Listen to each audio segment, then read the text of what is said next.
ರಾಗವಾಗಿ ಮಂತ್ರವನ್ನು ಪಠಿಸುತ್ತಿರುವ ಇವರು ಕನ್ನಡ ಶಾಲೆ ಮತ್ತು ಹೈಸ್ಕೂಲಿನ ಮಕ್ಕಳು.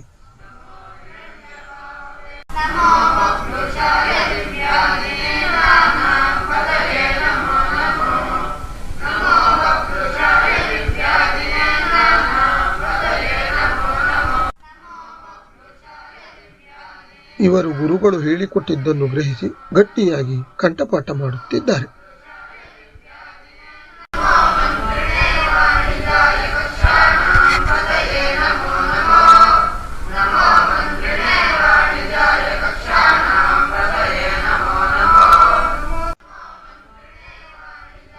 ಇವರೆಲ್ಲ ಹೀಗೆ ಮಂತ್ರವನ್ನು ಕಲಿಯುತ್ತಿರುವುದು ಬೇಸಿಗೆ ಶಿಬಿರದಲ್ಲಿ. ಶ್ರೀಶಾ, ಎಲ್ಲಿಂದ ಬಂದಿರೋದು ನೀನು? ಬೆಂಗಳೂರಿಂದ. ಬೆಂಗಳೂರು ಎಲ್ಲಿ? ಮಲ್ಲೇಶ್ವರ. ಪೂರ್ತಿ ಹೆಸರು ಹೇಳು. ನಿಂದ ಏನ್ ಹೆಸರು? ನಿನ್ನ ಹೆಸರು? ಶ್ರೀಶಾ ಭಟ್. ಆನಂತರ ನೀನ್ ಏನ್ ಓದ್ತಾ ಇದ್ದೀವಿ? 3-4. ಯಾವ ಶಾಲೆ ನಿಂದು? ಹಿಮಾಂಶು ಜ್ಯೋತಿ ಕಲಾಪೀಠ. ಎಲ್ಲಿದು?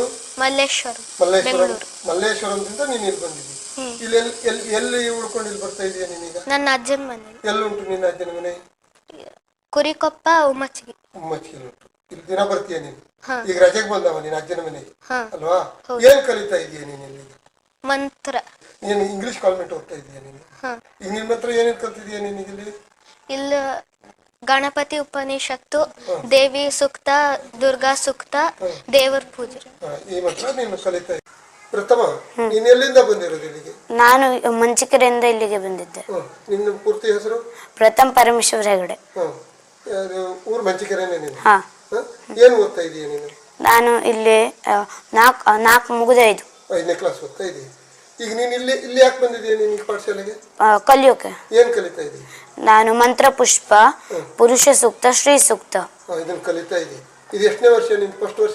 2ನೇ ವರ್ಷ. 2ನೇ ವರ್ಷ. ನೀನು ಪ್ರತಿ ವರ್ಷ ರಜೆಗೆ ಇಲ್ಲಿ ಬೇಸಿಗೆ ಶಿಬಿರಕ್ಕೆ ಬರ್ತೀಯ ಅಲ್ವಾ? ಇದು ನಡೆಯುತ್ತಿರುವುದು ಉತ್ತರ ಕನ್ನಡ ಜಿಲ್ಲೆ ಯಲ್ಲಾಪುರ ತಾಲೂಕು ಉಮ್ಮಚ್ಗಿ ಶ್ರೀ ಮಾತಾ ಸಂಸ್ಕೃತ ವೈದಿಕ ಶಿಕ್ಷಣ ಸಂಸ್ಥೆಯಲ್ಲಿ.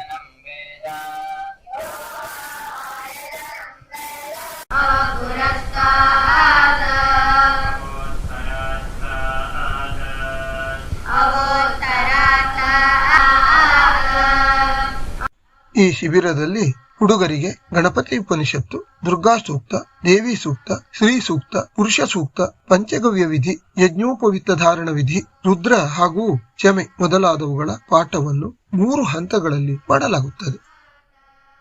ಸುಮಾರು 2 ದಶಕಗಳ ಹಿಂದಿನಿಂದಲೇ ಈ ಬೇಸಿಗೆಯ ವಸಂತ ಶಿಬಿರ, ವಸಂತ ವೇದ ಶಿಬಿರ ಎಂಬಂತಹ ಶೀರ್ಷಿಕೆಯಲ್ಲಿ ಈ ಒಂದು ಚಿಕ್ಕ ಹುಡುಗರಿಗೆ ಧಾರ್ಮಿಕವಾಗಿರ್ತಕ್ಕಂತಹ ಸಂಸ್ಕಾರವನ್ನು ಕೊಡುವಂತಹ ಉದ್ದೇಶದಿಂದ ಈ ಒಂದು ಪರಿಕಲ್ಪನೆ ಪ್ರಾರಂಭವಾಯಿತು. ಅದನ್ನು ನಾವು ಈ ವರ್ಷದ 2025ನೇ ಇಸವಿಯ ತನಕವೂ ಕೂಡ ಪ್ರತಿ ವರ್ಷವೂ ಮುಂದುವರಿಸಿಕೊಂಡು ಬರ್ತಾ ಇದ್ದೇವೆ. ನಾವು ಈ ಬೇಸಿಗೆಯ 15 ದಿನಗಳ ಈ ಶಿಬಿರದಲ್ಲಿ 1ನೇ ವರ್ಷ, 2ನೇ ವರ್ಷ, 3ನೇ ವರ್ಷ ಎಂಬುದಾಗಿ 3 ತರಗತಿಗಳನ್ನು ಮಾಡಿಕೊಂಡು, ಮೊದಲನೇ ವರ್ಷದಲ್ಲಿ ಗಣಪತಿ ಉಪನಿಷತ್ತು, ದುರ್ಗಾ ಸೂಕ್ತ, ದೇವಿ ಸೂಕ್ತ, ಹೀಗೆ ಲಘುವಾಗಿರ್ತಕ್ಕಂತಹ ಚಿಕ್ಕದಾಗಿರ್ತಕ್ಕಂತಹ ಅಂಶಗಳನ್ನು ಬೋಧನೆಯನ್ನು ಮಾಡ್ತೇವೆ. ಹಾಗೆಯೇ 2ನೆಯ ವರ್ಷದಲ್ಲಿ ಶ್ರೀ ಸೂಕ್ತ, ಪುರುಷ ಸೂಕ್ತ, ಮಂತ್ರಪುಷ್ಪ, ಪಂಚಗವ್ಯ ವಿಧಿ, ಯಜ್ಞೋಪವೀತ ಧಾರಣ ವಿಧಿ, ಸ್ತೋತ್ರಗಳು ಇವುಗಳನ್ನೆಲ್ಲ ಪಾಠ ಮಾಡ್ತೇವೆ. 3ನೇ ವರ್ಷದಲ್ಲಿ ರುದ್ರ ಹಾಗೂ ಚಮಕ ಮತ್ತು ನಮಕ ಅಂತ ಕರೀತಾರೆ, ಅದರ ಪಾಠವನ್ನು ಮಾಡ್ತೇವೆ. ಜೊತೆಯಲ್ಲಿ ಅವರಿಗೆ ಬೇರೆ ಬೇರೆಯ ಸ್ತೋತ್ರಗಳನ್ನು ಕೂಡ ಹೇಳಿಕೊಡ್ತೇವೆ. ಇಲ್ಲಿ ಬಂದಿರತಕ್ಕಂತಹ ವಿದ್ಯಾರ್ಥಿಗಳು ಚೆನ್ನಾಗಿಯೇ ಕಲಿತಾ ಇದ್ದಾರೆ, ಚುರುಕಾಗಿರ್ತಕ್ಕಂತಹ ವಿದ್ಯಾರ್ಥಿಗಳೇ ಬರ್ತಾ ಇದ್ದಾರೆ. ವಯೋಸಹಜವಾಗಿರ್ತಕ್ಕಂತಹ ಚಟುವಟಿಕೆಗಳಿಂದ ಕೂಡಿಕೊಂಡಿದ್ದರೂ ಕೂಡ ಅವರು ಈ ಓದುವಿಕೆಯಲ್ಲಿ ಆಸಕ್ತಿಯನ್ನು ತೋರ್ತಾ ಇದ್ದಾರೆ. ವಿಶೇಷವಾಗಿ ತಂದೆ ತಾಯಿಯರು ಕಾಳಜಿಯಿಂದ ತಮ್ಮ ಮಕ್ಕಳಿಗೆ ಬಾಲ್ಯದಿಂದಲೇ ನಮ್ಮ ಧಾರ್ಮಿಕ ಸಂಸ್ಕಾರವನ್ನು ಕೊಡಬೇಕು ಎಂಬಂತಹ ಉತ್ಸುಕತೆಯಿಂದ ಮಕ್ಕಳನ್ನು ಇಲ್ಲಿಗೆ ಕರೆದುಕೊಂಡು ದೂರ ಊರಿಂದಲೂ ಬರ್ತಾರೆ. ಹತ್ತಿರದ ಊರುಗಳಿಂದಲೂ, ಪಕ್ಕದ ಊರುಗಳಿಂದಲೂ ಕೂಡ ಇಲ್ಲಿಗೆ ಬಂದು ಅಧ್ಯಯನ ಮಾಡ್ತಾ ಇದ್ದಾರೆ. ಆರಂಭದಲ್ಲಿ ಅವರು ಮುಗ್ಧರಾಗಿ ಇದೇನೋ ಕಠಿಣವಾದಂತಹದ್ದಿರಬಹುದು ಎಂಬಂತಹ ಒಂದು ಭೀತಿಯಿಂದ ಅವರು ಪ್ರವೇಶವನ್ನು ಮಾಡ್ತಾರೆ, ಬರ್ತಾರೆ ಆರಂಭದಲ್ಲಿ. ನಂತರದಲ್ಲಿ ನಿಧಾನವಾಗಿ ಅವರು ಇದಕ್ಕೆ ಹೊಂದಿಕೊಳ್ತಾ ಇದ್ದಾರೆ. ಮುಖ್ಯವಾಗಿ ನಾವು ಈ 15 ದಿನಗಳ ಶಿಬಿರದಲ್ಲಿ ಸಂಸ್ಕಾರ ಕಾಂಡಗಳನ್ನೇ ಮುಖ್ಯ ವಿಷಯವನ್ನಾಗಿಟ್ಟುಕೊಂಡು ಪಾಠವನ್ನು ಮಾಡ್ತೇವೆ. ಸಂಸ್ಕೃತ ಭಾಷೆಯ ಅಧ್ಯಯನವನ್ನು ಮಾಡಿಸೋದಿಲ್ಲ ಮಕ್ಕಳಿಗೆ. ಯಾಕೆ ಅಂತ ಹೇಳಿದರೆ ಸಮಯ ಮಿತಿ ಕೇವಲ 15 ದಿವಸಗಳಲ್ಲಿರೋದ್ರಿಂದಾಗಿ.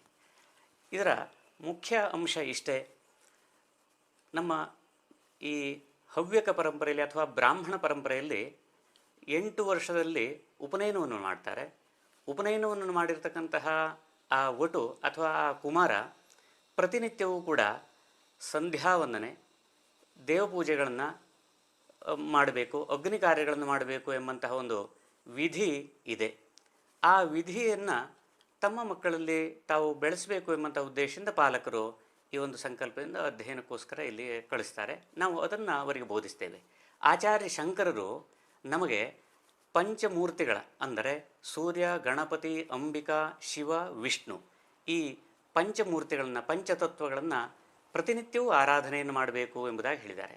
ಹೀಗೆ ಪ್ರತಿನಿತ್ಯವೂ ಆರಾಧನೆಯನ್ನು, ಆ ದೇವತೆಗಳ ಆರಾಧನೆಯನ್ನು ಮಾಡುವುದನ್ನೇ ನಿತ್ಯ ಕರ್ಮ ಅಂತ ಕರೀತಾರೆ.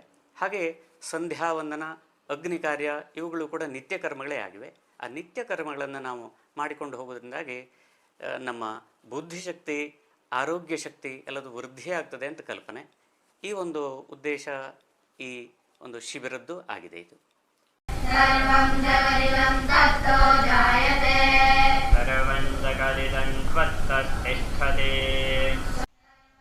ಸೂರ್ಯ, ಚಂದ್ರ, ಅಗ್ನಿ, ವಾಯು, ಸಂವತ್ಸರ, ನಕ್ಷತ್ರಗಳಿಗೆಲ್ಲ ವಂದಿಸುವ, ಬೇಡಿಕೊಳ್ಳುವ ಪೂಜಾಕ್ರಮವಿದೆ.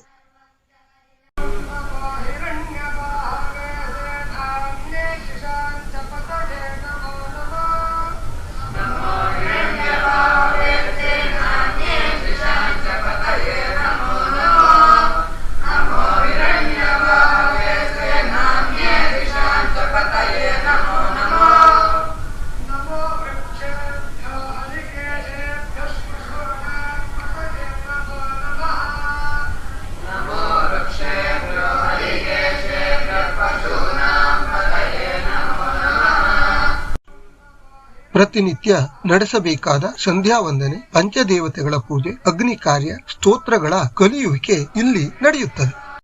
ರಾಘವ್ ಉಮೇಶ್ ಭಟ್ ಎಲ್ಲಿಂದ ಬಂದಿರೋದು? ನಾನು ಶಿರ್ಸೆಯಿಂದ ಬಂದಿದ್ದೆ. ಶಿರ್ಸೆಯಿಂದ ಇಲ್ಲಿಗೆ ಬಂದಿದ್ದೆ. ನೀನು ಶಿರ್ಸೆಲಿ ಏನ್ ಮಾಡ್ತೀವಿ? ನೀನು ಶಿರ್ಸಿಲಿ ಶಾಲೆಗೆ ಹೋಗ್ತಾ. ಯಾವ ಶಾಲೆ? ಹಾಲಳ್ಳ ಶಾಲೆ, ಉತ್ಗಾರ ಹತ್ರ. ಎಲ್ಲಿ? ಉತ್ಗಾರ ಹತ್ರ. ನೀನು ದೊಡ್ಡಕ್ಕೆ ಮಾತಾಡು. ಉತ್ಗಾರ ಹತ್ರ ಹಾಲಳ್ಳ ಶಾಲೆಗೆ ಹೋಗವ ನೀನು. ಈಗ ಇಲ್ಲಿ ಬರ್ಬೇಕು ನಿನ್ಗೆ ಯಾರು ಹೇಳಿದ್ರು? ಯಾರು ಹೇಳಲಿಲ್ಲ. ಇಲ್ಲಿ ಎಲ್ಲಿ ಬಂದವ ನೀನು? ನಾನು ಇಲ್ಲಿ ಉಮ್ಮಚ್ಚಿಗೆ. ಇಲ್ಲಿ ನೀನು ಮಂತ್ರ ಕಲೀಲಿಕ್ಕೆ ಕೇಳೇ ಬಂದವ. ಈಗ ಇಲ್ಲಿ ದೇವ್ರ ಪೂಜೆ ಮಂತ್ರ ಕಲಿಬೇಕಂತಲೇ ನೀನು ಬಂದವ ಇಲ್ಲಿ ಅಲ್ವಾ? ನಿನ್ಗೆ ಯಾರು ಕಲೀಲಿಕ್ಕೆ ಯಾರು ಹೇಳಿದ್ರು? ನೀವು ಪ್ರೇರಣೆ ಯಾರು ಕೊಟ್ರು? ಯಾರು ಕೊಡ್ಲಿಲ್ಲ. ನಂಗೆ ಕಲಿಬೇಕು ಆಸಕ್ತಿ ಇತ್ತು, ಅದಕ್ಕೆ ನಾನು ಇಲ್ಲಿಗೆ ಬಂದೆ. ಇಲ್ಲಿ ಬಂದು ನೀನು ಕಲಿತಾ ಇದೀಯ. ಏನ್ ಕಲಿತಾ ಇದೀಯ? ನಾನು ಇಲ್ಲಿ ಮಂತ್ರ ಪುಷ್ಪ, ಶ್ರೀ ಸೂಕ್ತ, ಪಂಚಗವ್ಯ ವಿಧಿ, ಯಜ್ಞೋಪವೀತ ಧಾರಣಂ ಇದಿಷ್ಟು ಕಲಿತಾ. ನೀನು ಕಲಿತಾ ಇದೀಯ. ಈಗ ನಿನಗೆ ಎಷ್ಟನೇ ವರ್ಷದವ ನೀನು? 2. 2ನೇ ವರ್ಷದವ. ಈಶಾನ, ನೀನು ಎಲ್ಲಿಂದ ಇಲ್ಲಿಗೆ ಈಗ ಬಂದಿರೋದು? ನಾನು ಹಿತ್ಲಳ್ಳಿ ಹಿರೇಸರ. ಹಿರೇಸರ ಯಾರ ಮನೆ? ಚಂದ್ರಶೇಖರ್ ಭಟ್ರ ಮನೆ. ಚಂದ್ರಶೇಖರ್ ಭಟ್ರ ಮನೆ. ಏನ್ ಓದ್ತಾ ಇದೀಯ ನೀನು? 5ನೇ ಕ್ಲಾಸ್ ಮುಗಿದು 6ನೇ ಕ್ಲಾಸ್. 6ನೇ ಕ್ಲಾಸ್ ಓದ್ತಾ ಇದೀಯ. ನೀನೀಗ ಇಲ್ಲಿ ಬಂದಿರೋದು ಮಂತ್ರ ಕಲಿಯೋಕೆ. ಏನ್ ಮಂತ್ರ ಕಲಿತಾ ಇದೀಯ? ರುದ್ರ, ಆಮೇಲೆ ಚಮ್ಯ, ರುದ್ರ ಕಲಿತಾ ಇದೀಯ. ಎಷ್ಟನೇ ವರ್ಷ ನಿಂದಿದ್ದೀಗ? 3ನೇ ವರ್ಷ. 3ನೇ ವರ್ಷ. ಮೊದ್ಲು ಏನು ಕಳೆದ 2 ವರ್ಷ ಏನೇನು ಕಲ್ತಿದ್ದೆ ನೀನು? ನಾನು ಗಣೇಶೋಪನಿಷತ್, ದೇವಿ ಸೂಕ್ತ, ದುರ್ಗಾ ಸೂಕ್ತ, ಮಂತ್ರ ಪುಷ್ಪ, ಪುರುಷ ಸೂಕ್ತ, ಶ್ರೀ ಸೂಕ್ತ, ಸೂರ್ಯ ಸೂಕ್ತ, ದುರ್ಗಾ ಸೂಕ್ತ, ದೇವಿ ಸೂಕ್ತ ಇದಿಷ್ಟು ನೀನ್ ಕಲ್ತಿದ್ದೀಯ. ಇದೀಗ ನೀನ್ ರಜೆಲ್ ಬಂದೇ ಕಲ್ತಿರೋದು? ಶಾಲೆ ರಜೆಲ್ ಬಂದು ಇದೆಲ್ಲ ಕಲ್ತಿದ್ದೀಯ?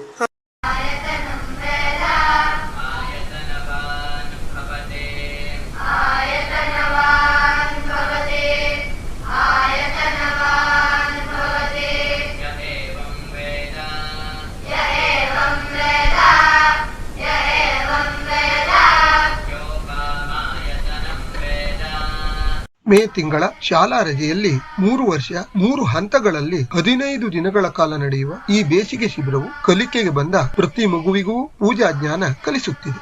ಈ ಶಿಬಿರಕ್ಕೆ ಕಳೆದ ವರ್ಷ ಬಂದ ಮಕ್ಕಳು ಈ ವರ್ಷನೂ ಬರ್ತಾ ಇದ್ದಾರೆ. 100% ಬರ್ತಾ ಇದ್ದಾರೆ ಅಥವಾ ಕೆಲವರು ತಪ್ಪಿಸ್ತಾರೆ? ಕೆಲವು ವಿದ್ಯಾರ್ಥಿಗಳು ಅವರ ಬೇರೆ ಶಿಕ್ಷಣದ ಅನಾನುಕೂಲತೆಯಿಂದ ಅಂದರೆ ಬೇರೆ ಕಡೆಯಲ್ಲಿ ಹೋಗ್ತಕ್ಕಂತಹ ಅಪೇಕ್ಷೆ ಇರೋದ್ರಿಂದಾಗಿ ಕೆಲವು ವಿದ್ಯಾರ್ಥಿಗಳು ಬರ್ತಾ ಇಲ್ಲ. ಆರಂಭದಲ್ಲಿ ಬಂದಿರತಕ್ಕಂತಹ ಎಲ್ಲ ವಿದ್ಯಾರ್ಥಿಗಳು ಕೊನೆಯ ತನಕ ಇರೋದಿಲ್ಲ. ಅವರು ಕೆಲವರು ಈಗ 9ನೇ ತರಗತಿ 8ನೇ ತರಗತಿ 9ನೇ ತರಗತಿ ಮುಗಿಸಿದವರು 10ನೇ ತರಗತಿಗೆ ಹೆಚ್ಚಿನ ಒಂದು ಒತ್ತನ್ನು ಕೊಡುವಂತಹ ಉದ್ದೇಶದಿಂದ ಆವಾಗ ಅವರು ಇಲ್ಲಿಗೆ ಬರದೇ ಇರೋದಿದೆ. ಇನ್ನು ಕೆಲವರು 3 ವರ್ಷ ಮುಗಿದ್ರೂ ಕೂಡ ಮತ್ತೆ ಪುನಃ ಅದನ್ನು ಇನ್ನೂ ಚೆನ್ನಾಗಿ ನಾನು ಅಧ್ಯಯನ ಮಾಡ್ತೇನೆ ಎಂಬುದಾಗಿ 4ನೇ ವರ್ಷದವನು ಬಂದು ಮತ್ತು ಆ 3ನೇ ತರಗತಿಯ ಸೇರಿಕೊಂಡು ಅಧ್ಯಯನ ಮಾಡುವುದು ಕೂಡ ಇದೆ. ಈಗ ನಾನು ಅಲ್ಲಿಗೆ ನೀವು ಮಂತ್ರ ಹೇಳ್ಕೊಡ್ತಾ ಇರುವಂಥದ್ದನ್ನು ಕೇಳಿದೆ ನಾನು. ಅದರ ಸ್ವಲ್ಪ ಅರ್ಥ ಹೇಳ್ತೀರಾ ಸರ್ ನೀವು? ಇವಾಗ ಅದೇ ನಾನು ಆಗ ಹೇಳಿದಾಗೇ ಸೂಕ್ತಗಳು ಒಂದೊಂದು ದೇವತೆಗಳನ್ನು ಕುರಿತಾಗಿದೆ. 5 ದೇವತೆಗಳಿಗೆ ಕುರಿತಾಗಿರ್ತಕ್ಕಂತಹದ್ದೇ ಆಗಿದೆ. ಇದು ಏನು ಪಂಚಮೂರ್ತಿಗಳು ಅಂತ ಹೇಳಿತೋ ಆ ಪಂಚಮೂರ್ತಿ ಪೂಜೆಗಳಿಗೆ ಸಂಬಂಧಿಸಿದಂತಹ ಸೂಕ್ತಗಳೆಲ್ಲ ಅಲ್ಲಿ ಬರ್ತದೆ. ವಿಶೇಷವಾಗಿ ನೀವು ಹೇಳಿರುವಂಥದ್ದು ಮಂತ್ರಪುಷ್ಪ ಮಂತ್ರವನ್ನು ಕುರಿತಾಗಿ ನೀವು ಕೇಳಿದ್ದು ಇದೆ ಅಂತ ಭಾವಿಸ್ಕೊಳ್ತೇನೆ. ಅದು ಹೂವನ್ನು ಕೈಯಲ್ಲಿ ಹಿಡಿದುಕೊಂಡು ಸೂರ್ಯ, ಅಗ್ನಿ, ವಾಯು, ಚಂದ್ರ, ಸಂವತ್ಸರಗಳು, ನಕ್ಷತ್ರಗಳು ಈ ವಿಷಯಗಳನ್ನು ಕುರಿತು ಪುಷ್ಪಗಳನ್ನು ಹಿಡಿದುಕೊಂಡು ಪ್ರಾರ್ಥನೆಯನ್ನು ಮಾಡಿ ದೇವರಿಗೆ ಸಮರ್ಪಣೆಯನ್ನು ಮಾಡುವಂಥದ್ದಾಗಿದೆ. ಇದು ಅದನ್ನು ನಮ್ಮಲ್ಲಿ ಆ ಪೂಜಾ ಪದ್ಧತಿಯಲ್ಲಿ ಆ ಮಂತ್ರಗಳನ್ನು ಬಳಸಿ ಆ ಮಂತ್ರಗಳನ್ನು ಹಸ್ತದಲ್ಲಿ ಇಟ್ಟುಕೊಂಡು ಪ್ರಾರ್ಥನೆಯನ್ನು ಮಾಡಿ ದೇವರಿಗೆ ಸಮರ್ಪಣೆಯನ್ನು ಮಾಡುವಂಥದ್ದಾಗಿದೆ. ಇದನ್ನು ನಾನು ಸಂಕ್ಷಿಪ್ತವಾಗಷ್ಟೇ ಹೇಳಬಲ್ಲೆ. ಯಾಕೆ ಅಂತ ಹೇಳಿದ್ರೆ ಪ್ರಾಜ್ಞರು ಇದಕ್ಕೆ ಭಾಷ್ಯ ಗ್ರಂಥಗಳನ್ನು ಬರೆದಿದ್ದಾರೆ. ತುಂಬ ವಿಸ್ತೃತವಾದಂತಹ ವಿವರಣೆ ಇದೆ ಆ ಮಂತ್ರಗಳಿಗೆಲ್ಲ. ಇದನ್ನು ನಾನಿಷ್ಟು ಸಂಕ್ಷಿಪ್ತವಾಗಿ ಹೇಳಿದೆ.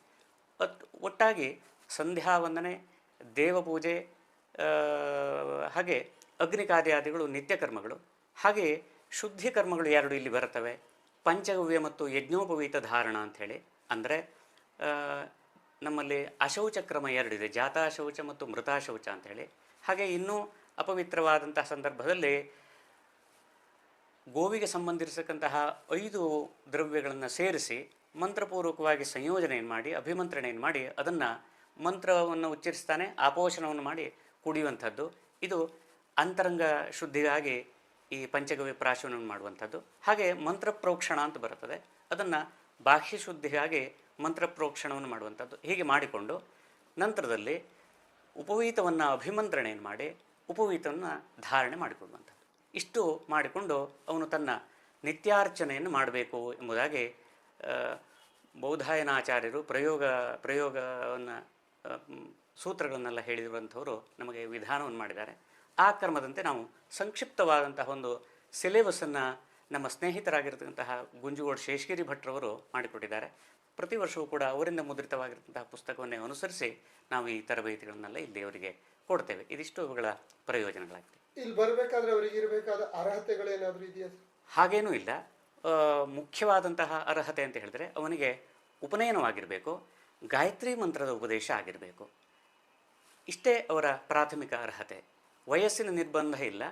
ಯಾವ ವಯಸ್ಸಿನವರಾದರೂ ಕೂಡ ಅವರನ್ನು ಆರಂಭದ ವರ್ಷ ಅಂತಿದ್ರೆ ಅವರನ್ನು 1ನೇ ವರ್ಷಕ್ಕೆ ಅಂತ ನಾವು ಸೇರಿಸ್ಕೊಡ್ತೇವೆ. ಮುಂದಿನ ವರ್ಷದಲ್ಲಿ 2ನೇ ವರ್ಷವಾಗ್ತದೆ.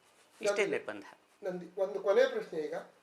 ಇಲ್ಲಿಗ ಶಿಬಿರಕ್ಕೆ ಬಂದಂಥ ವಿದ್ಯಾರ್ಥಿಗಳು ಆಸಕ್ತರಾಗಿ ಮತ್ತು ಇಲ್ಲಿ ಸಂಸ್ಕೃತವನ್ನು ಅಧ್ಯಯನವನ್ನು ಮುಂದುವರಿಸಲಿಕ್ಕೆ ಬಂದಂಥವರು ಇದ್ದಾರೆ ಸರ್ ಇಲ್ಲಿ? ಹಾಗೆ ಇದ್ದಾರೆ.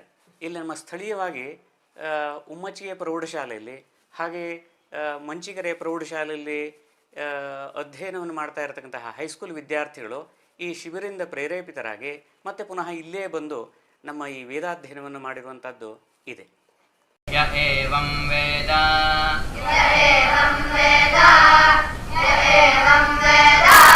ಯೋಪಾಮಾಯತನಂ ವೇದ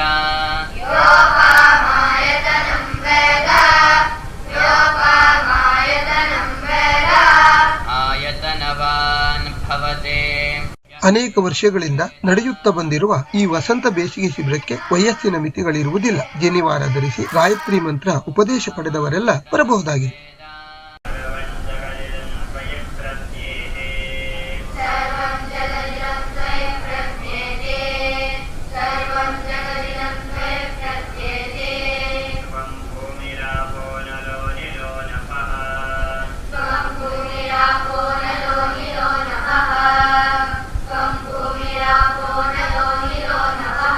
ದೇವರ ಪೂಜೆ ಮಂತ್ರ ಕಲಿಯಲು ಬೇಸಿಗೆ ಶಿಬಿರಕ್ಕೆ ಬಂದ ಎಲ್ಲಾ ಮಕ್ಕಳು ತಮ್ಮ ಕಲಿಕೆ ಪೂರ್ತಿಗೊಳಿಸದಿದ್ದರೂ ಕೆಲವು ಹುಡುಗರು ಆಸಕ್ತಿ ಹೊಂದಿ ಹೆಚ್ಚಿನ ಸಂಸ್ಕೃತ ಅಭ್ಯಾಸಕ್ಕಾಗಿ ಇಲ್ಲಿಯೇ ಸೇರಿಕೊಂಡಿದ್ದು ಇದೆ.